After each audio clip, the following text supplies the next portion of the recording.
I am again, Maurice Lupton, off for my morning walk. This must be the finest stretch of beach on the finest island the whole world over. For a little speck of land in the North Atlantic, it sure is a good un. Oh, I see those yoga folks up at the lighthouse are up bright and early, saluting the sun and all that. I always thought that looked like fun.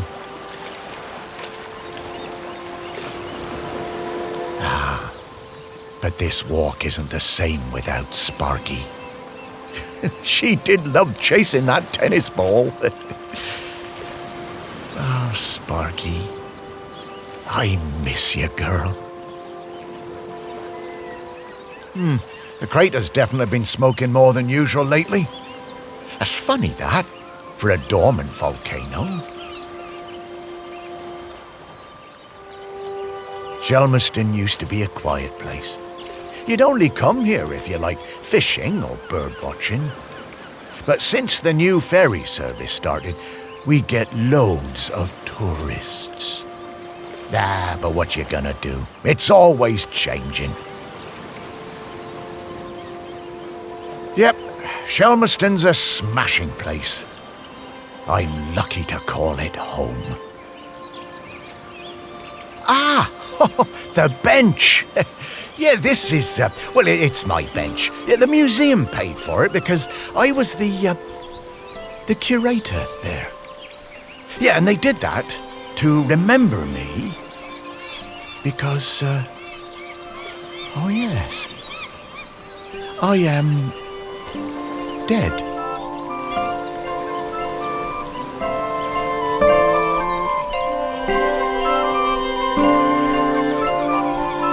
It's been some adjustment, but not all bad. Yeah, I should probably go and check on the museum, actually.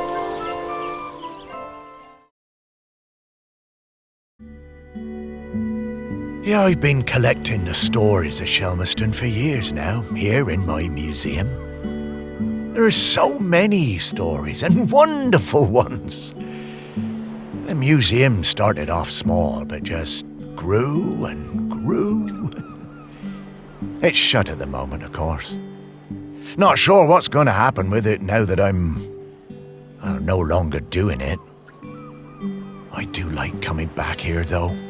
Gives me a bit of purpose, which I've really missed since, becoming dead. Oh, one thing that's been keeping me amused. Since I've been dead, I found I can do some new things.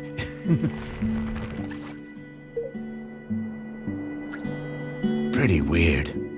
Yeah, I'm not sure what use it is, but it's been keeping me quite entertained. But the novelty's worn off. I mean, it's been, I don't know how long exactly, but an awful long time since I've had anyone to talk to.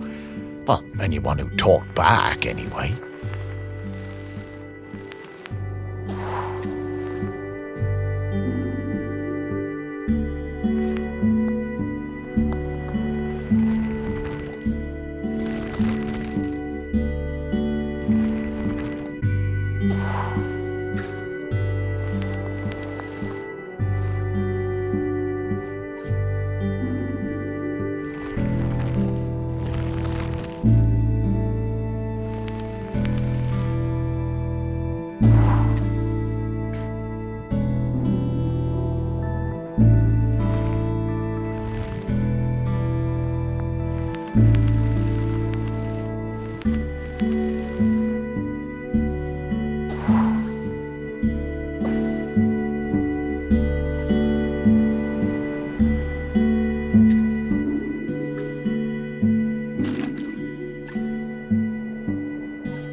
That sounds like Sparky.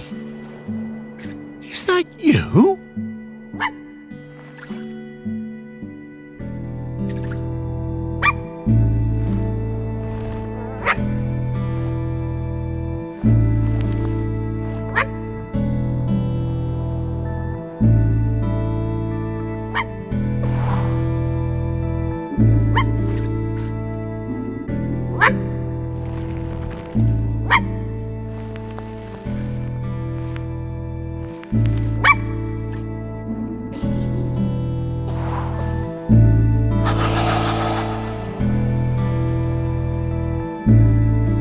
Morris, come with me. I need to show you something.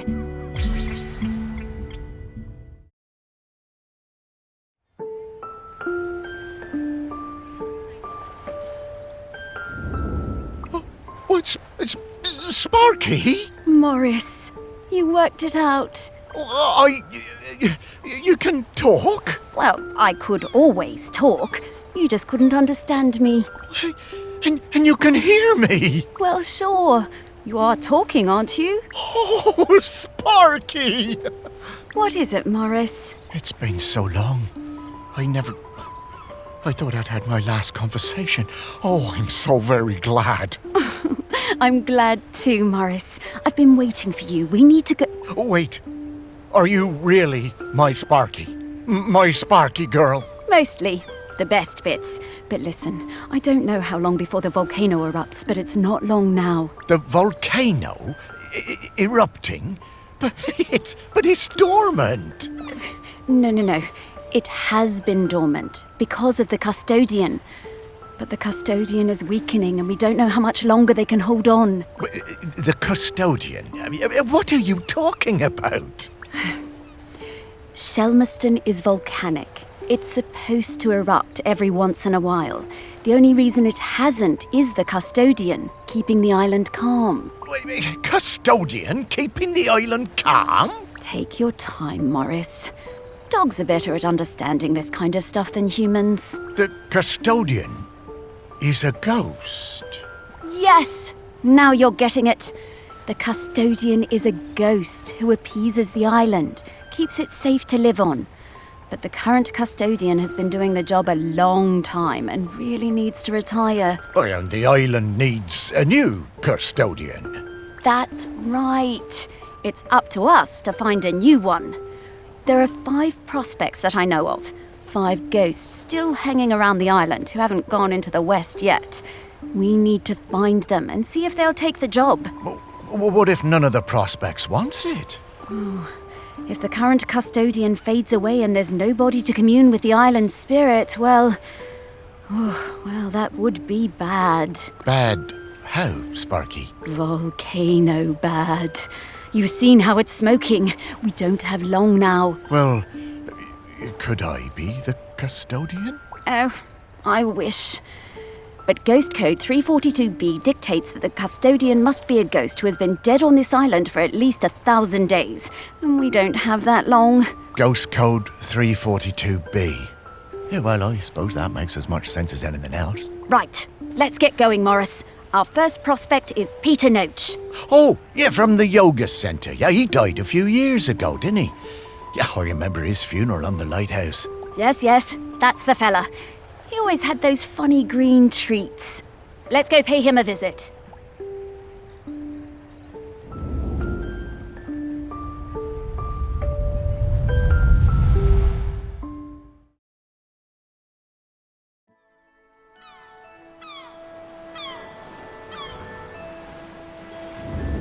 Wow, flying! Oh, this feels nice. What? Oh, right. Oh, you kind of forget about it after a while.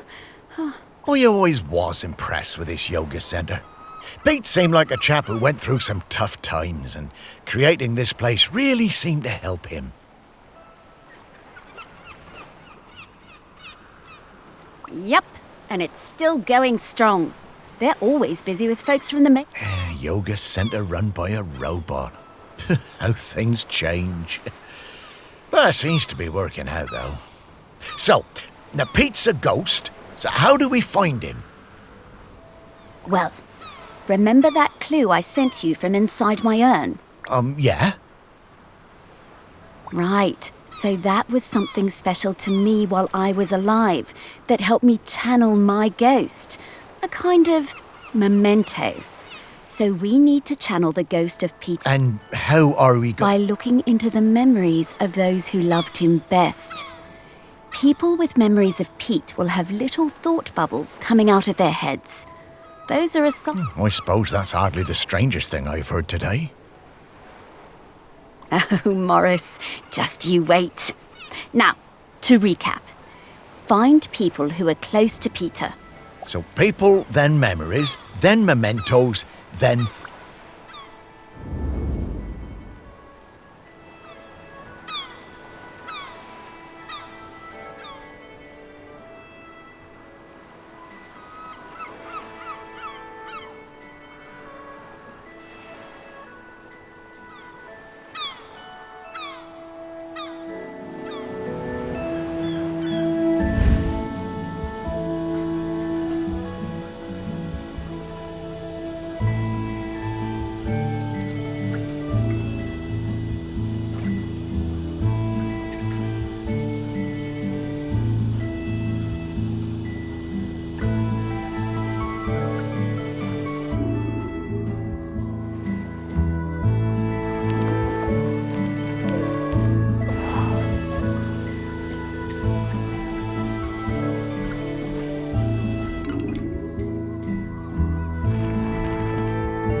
I met Pete for the first time on a yoga retreat in Goa.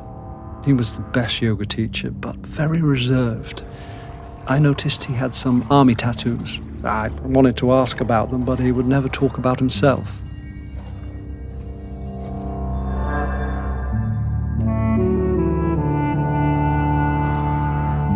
When I got home, I looked him up. I couldn't believe it.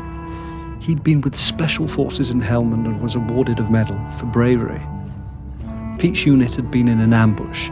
He tried to save a colleague whose leg had been blown off, but by the time they'd reached base, it was too late. Pete was the only survivor. I booked the retreat again the next year. I thought he was such an interesting bloke. Still waters, you know. And one evening, after class, I followed him down to the beach. I saw him throw something into the water and went to have a look. Picked it out of the shallows before it was washed away. It was his medal. I picked it up. I went back to Goa the following year, but Pete wasn't teaching and it just wasn't the same. Not as good.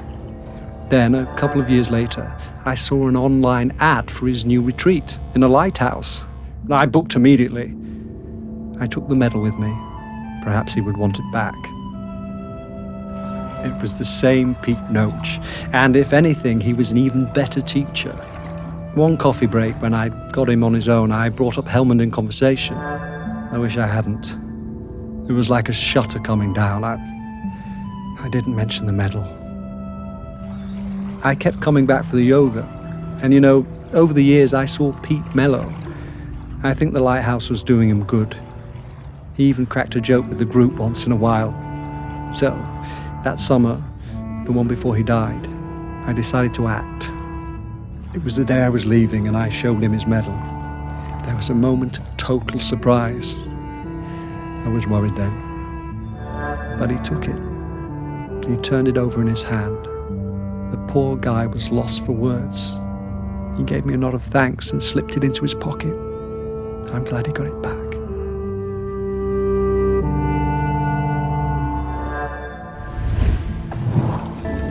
Oh, Pete. I had no idea.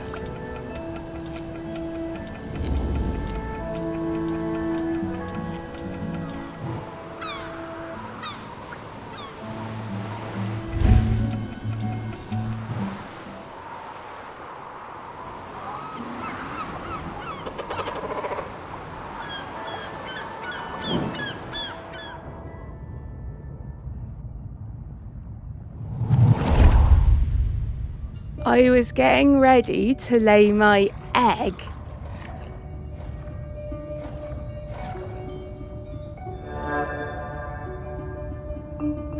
But my nest needed that little something extra.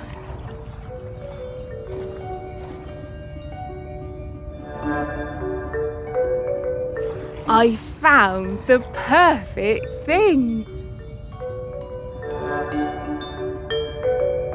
The human and that metal beast seemed quite agitated at their loss.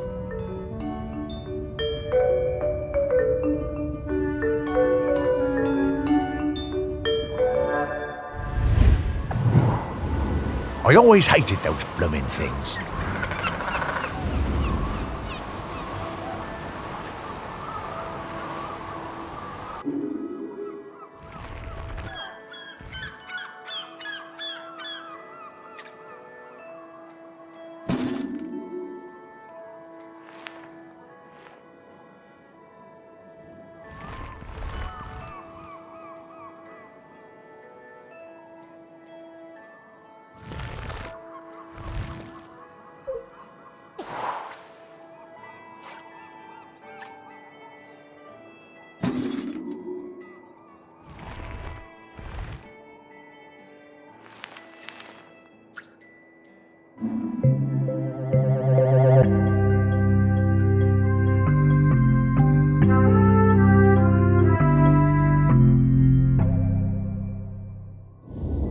Dogs are actually very good at solving these. They're just hard for us to turn.